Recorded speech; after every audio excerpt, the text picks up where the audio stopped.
Consultation, Baha'u'llah refers to it as the divine lamp of guidance.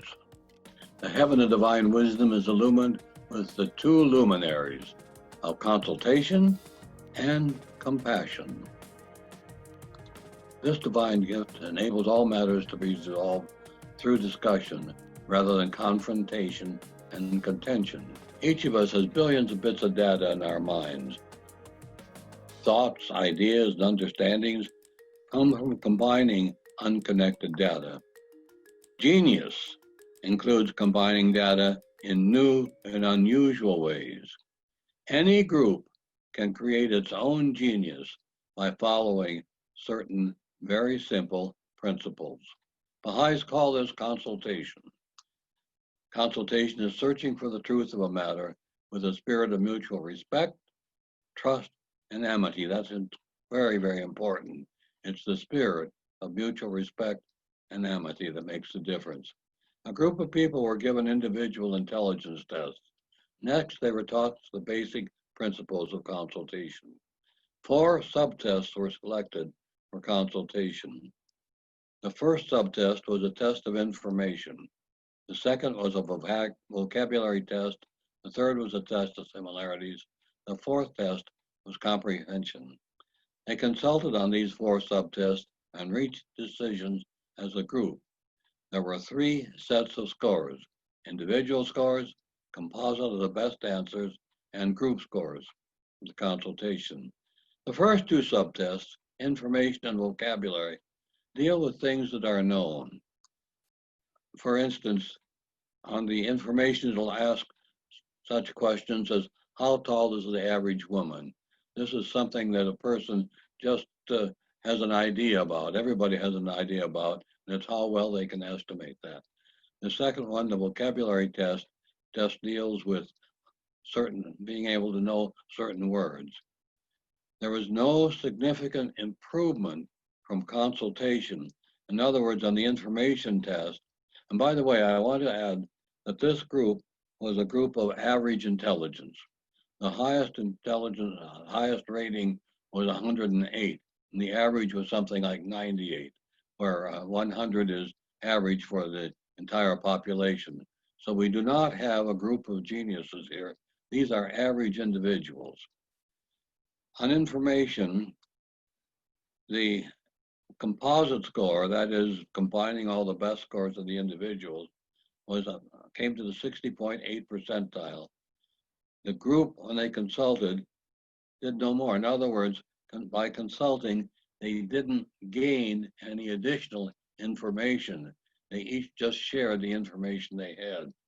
On the vocabulary test, the composite score was 39.8%, and the group score consulting was slightly higher, 50%, but not statistically different. The group did not create new information from consultation. They just shared what was already known. The third test, similarities, shows relationships. It would ask such questions as, in what way are a dog and a pig alike? The group went from the 60.8 percentile to the 82.3 percentile. That's an increase of 2/3 of a standard deviation. That was statistically significant. And so what they did by consulting, they were able to identify similarities that they could not do as individuals. Through consultation, they gained a better understanding of relationships. The fourth subtest, comprehension, is sometimes called a test of practical wisdom. It calls for judgment in certain situations, such as, what's the thing to do if you were the first person in the theater to see smoke and fire? These are the kinds of questions that were raised there. Here, the group went from the 71.5 percentile to the 99.4 percentile. That's an increase of 2 full standard deviations, a score associated with genius. So what these average individuals did when they consulted on a practical situation, they were able to come up with decisions, which is generally attributed to geniuses. And I might add, they got the 99.4. There were several questions that they were asked, and they scored the top of all of them. And there was one question when I was debating whether I should give them a full score or a half score. And I finally gave them a half score. That's why it's 99.4. Otherwise, with 99 something higher. Consultation enabled them to make better decisions with the information they had. How does this work? What are the dynamics of consultation? Well, let's imagine a circle of truth. This was suggested by Dan Reamer by the way, and I just added to it from there. There were 6 people who came together to consult. They had the imaginative names of A, B, C, D, E, and F. The best answer, or the gem of truth, is somewhere within the circle of truth. In other words, there are lots of things in the circle of truth which are close to the best answer, but not necessarily the best answer. They have mutual respect, trust, and amity. That's the key. Judgments are suspended, while our ideas mix freely. That also is the key. You don't come in with knowing what the answer is. Each one has some knowledge and opinions. For instance, B knows the most about the subject, and some of his ideas are inside the circle of truth, and some are just a little bit off. C shares some opinions with B, and some of his ideas are right, and some of them are wrong. And he and B agreed on some wrong answers too. D, on the other hand, knew most of what he knew was within the circle of truth, and part of it overlapped with both B, C, and B and C. E had ideas which were different, but his understanding was about the same as C. Some of it inside the circle of truth, sometimes some of it outside the circle of truth. F, on the other hand, everything he knew was wrong, but he still had his opinions. Then we get to A, and A wasn't even quite sure why the meeting was called. No opinion whatsoever, just sitting there with nothing to offer.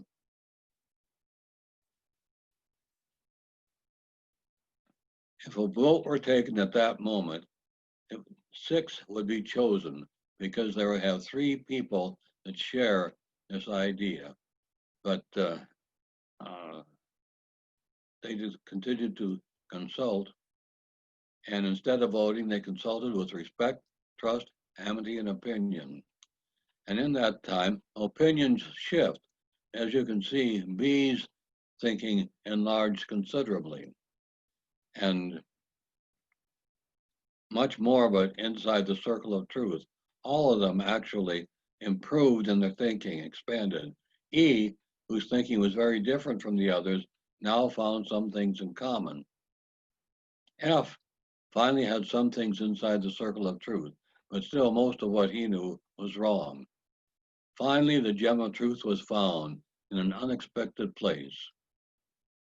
And who was it who was the first to spot it? Could have been A. Must have been the first thing that A said. He or she discovered from the consultation what was true and recognized where the gem of truth lay. Who made the greatest contribution to finding the gem of truth? All are important, even A, who may never have said a word. The fact that A was there, some people would try to explain their ideas to A, and it would become more clear as they were doing that. You cannot predict who will be the voice of the genius of the group. It's going to be, it could be any one of them. And the fact of the matter is, all gained from the procedure.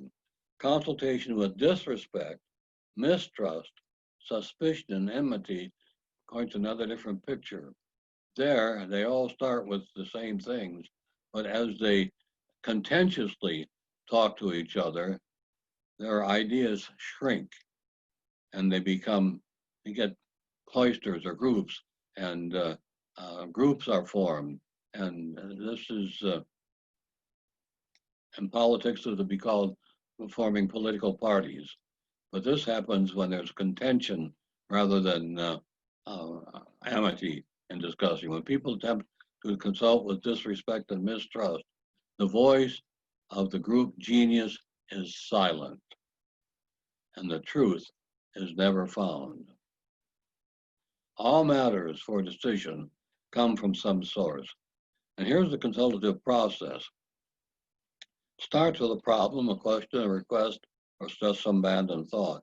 The first thing is understanding, that is getting the background and the relevant facts, and it's important to concentrate only on the relevant facts. Now, there's another interesting thing that goes on here, and that is that leadership is an important thing, but there's a chairman to keep the traffic going, so to speak, but there's no real leader, because leadership shifts. Or maybe those people who know the most about the situation can give the background and the relevant facts. They are in the leadership role at that time. The next step when it comes to deciding, first of all, there's idea generation. Some people have a genius for innovative ideas and can snap out 100 ideas just in a moment. But then those things have to be developed. Other people may have a leadership role there, or finally a conclusion and a summary. And some people have special talent for being able to summarize the decision once the conclusion is reached. And that may be a very different person from the one who started the background information. But here comes the key point, and that is once a decision is made, you got to do something about it. Leadership and promotion to sell the idea to those who have to do the actual work is extremely important. You can't just assume that people who are not party to the consultation are going to immediately be on board. It takes will, energy to make the idea work. Then finally, there should be an assessment and necessary modifications made. In other words, once the decision made, that's not the end of the earth. It's not cast in concrete. Once you get doing, you'll often find it isn't quite right, and you have to go back and make some revisions. Regardless of origin, matters become the property of the group, deserving conscientious attention. In other words, there are no minority positions like you find in political situations. Everyone must work to make the idea work. While the chairman remains in charge and leadership roles vary as consultation progresses, specific but overlapping steps are involved, starting with getting a clear understanding of the nature and background of the matter under discussion. Behind consultation is more than making good decisions. The purpose for consultation is to promote unity and concord, embody compassion, reflect the spirit of the life of the writings, promote the process of entry by troops, and make good decisions, and so forth. I had a friend who was a lawyer, and he worked for the U.S., he was an aide at the U.S. Supreme Court, a counsel to the U.S. Supreme Court for one of the court members. And then he went to Haifa and was counsel for the Universal House of Justice. Rather unusual to be able to have those two things. And the House of Justice gave him a decision that was made by a certain National Spiritual Assembly to see whether or not, to get his opinion on it.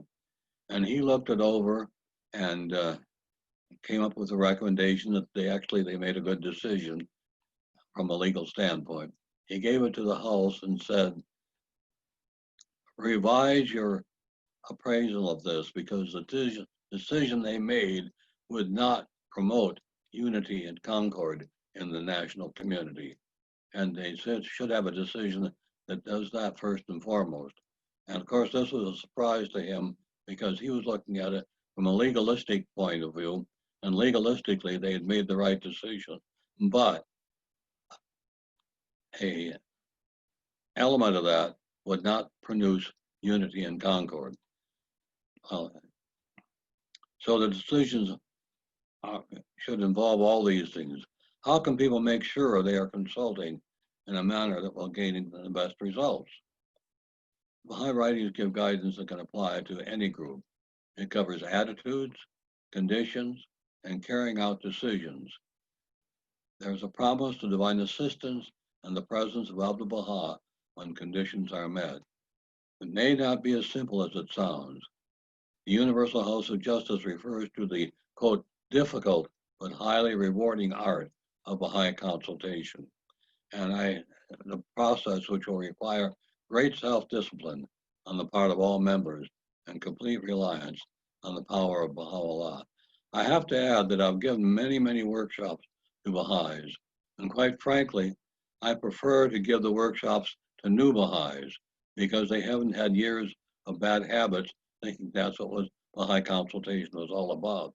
And it's easier to show people the Baha'i spirit of consultation when they haven't had a history of consulting, odd as it may sound. Abdu'l-Baha referred to 7 attitudes as the prime requisite. These are more than noble words, they are instructions for consultation. Careful thought for understanding and self-discipline for following them are called for. Now, I want to make just a statement here. How did this come about?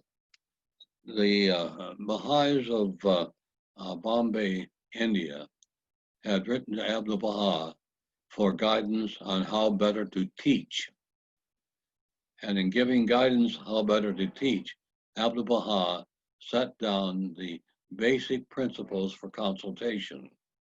And the getting into the consultative matter is, first of all, purity of motive, radiance of spirit, detachment from all save God, attraction to his divine fragrances, humility and lowliness among his loved ones, patience and long suffering and difficulties, servitude to his exalted threshold. And I encourage each group, every group, to talk about each of these. What is purity of motive? What does that mean? How is it reflected? How does it play out in real life? What about radiance of spirit? What is the radiance of spirit? There are some people who, just by walking in a room, can make everyone happier. There are other people who can walk into a room and a cloud of gloom comes with them. So the radiance of spirit is something which is, Abdu'l-Baha says, essential for consultation. Detachment from all save God, attraction to the divine fragrances. Here again, what are divine fragrances?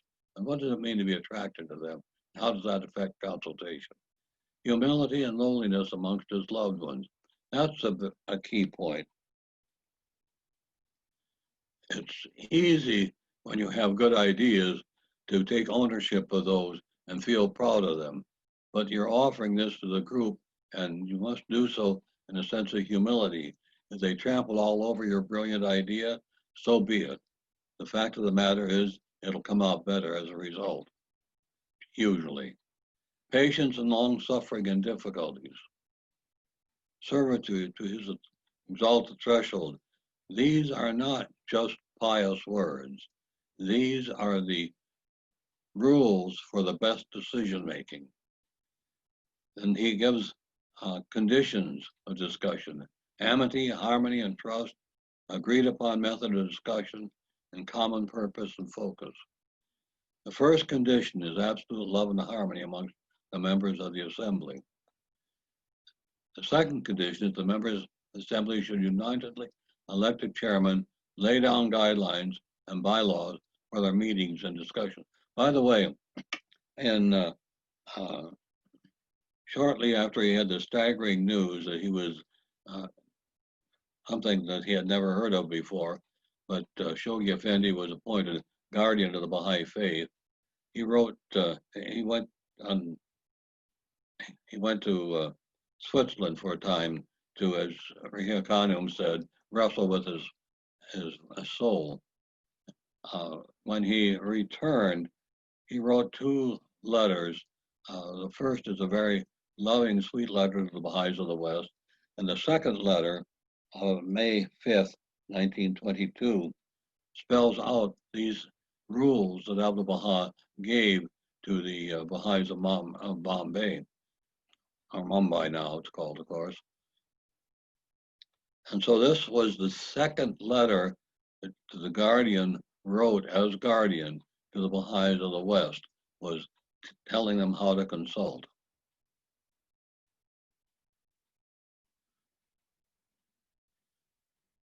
The other members must be submissive, refrain, that's those who are not the chairman, refrain from conversing on superfluous and extraneous matters. And that is so easy to do, particularly in long consultation, for two people that get off in the corner and start talking about something that has nothing to do with the matter at hand. There are different techniques that can be used to keep the consultation flowing. One that I particularly like is having little triangular name tags in front of yourself with three sides so it can balance. One side has your name on it. When you don't want to talk, your name is facing you. When you want to talk, don't raise your hands and flail around, but turn the card to face the chairman so the chairman can see you want to get into the queue to say something. I have found that when this works, several things happen. First of all, when you're not talking, once you let the chairman know that you have something to say, you have the luxury of listening more intently to what others are saying. So it's a very important device to enable you to listen better. Oftentimes, when your turn comes and the chairman calls on you, people have said, oh, so-and-so already mentioned what I want to say. Or they will say, I've forgotten. And then they'll come back later. In other words, in consultation, it's easy to become so focused on what you want to say that you're not listening to what others are saying. And having some device like that, in some Indian groups, they have what they call a talking feather. They'll have a feather that'll be passed from person to person, and the only person talking is the one who has the feather, or a talking stick, or different devices can be used. What I'm saying is that we need to guard from the very natural tendency to focus on our brilliant ideas and be able to listen attentively to others. Okay. They must, in coming together, turn their face to the kingdom on high and asking him for the realm of glory. They must proceed with the utmost devotion, courtesy, dignity, care, and moderation to express their views. Devotion, that means devotion not only to God, but to devotion to getting the best decision while they're meeting. Then comes courtesy. Everything should be stated with greatest courtesy. That makes it, like sugar, easier to swallow. Dignity. This is important. These are important things that we have to care about. And for presenting ideas with dignity is not typical for many people in the industrial world, and with care and with moderation to express their views. Now, people should express their views strongly, but not to persuade others, but to inform them of your thinking. They need to be informed. Don't try to persuade. That's not the point, because the group comes to the decision. So but you must state your opinion strongly. Sometimes consultation flows in a smooth and easy manner, and sometimes it's marked by sharp differences of opinion. But Abdul Baha did say that the shining spark of truth cometh only after the clash of differing opinions. The important thing is to let the opinions clash and not the people. Here's an illustration of sometimes it's a smooth and orderly position to get the truth or solution. Sometimes ideas clash and sparks fly all over, and it takes a very circular path before it finally gets up there. But the differences of opinion are extremely important in consultation, but they must come before a decision is reached. When the clash is between ideas and not based on personality or position, this is an extremely sort of thing. When personalities clash, you're done. But when ideas clash, you can get somewhere. Those features lead to confrontation and defeat the purpose of consultation. That is, when personalities clash. Another major feature of consultation is that all contributions become the property of the group. It is not my idea or your idea, it's the group decision. And once I've given my thoughts to the group, I lose ownership of it. It then becomes the property of the group. Once a decision is made, it's the decision of the group, and all need support it. Even those who are opposed to the idea must, in the final analysis, support the idea. Behind summary reminders, promote unity and concord. The best ideas come from the group. Remain detached, maintain courtesy and moderation. Listen attentively without interruption. Each one express his or her own views. Avoid discord. Suspend judgment and discussion until discussion is complete. Make certain decisions are carried out in the proper spirit. Beautify and decision is needed. As a result, Baha'is will build communities noted for love, unity, and good decision making. Great results can be produced. By reviewing these slides, you may have gained better insight and improved your capacity in the complex skill of consultation. By using this method, any group can consistently tap its collective genius and reach the decision of which it is capable. Thank you for contributing to the maturation of the wonderful gift of consultation.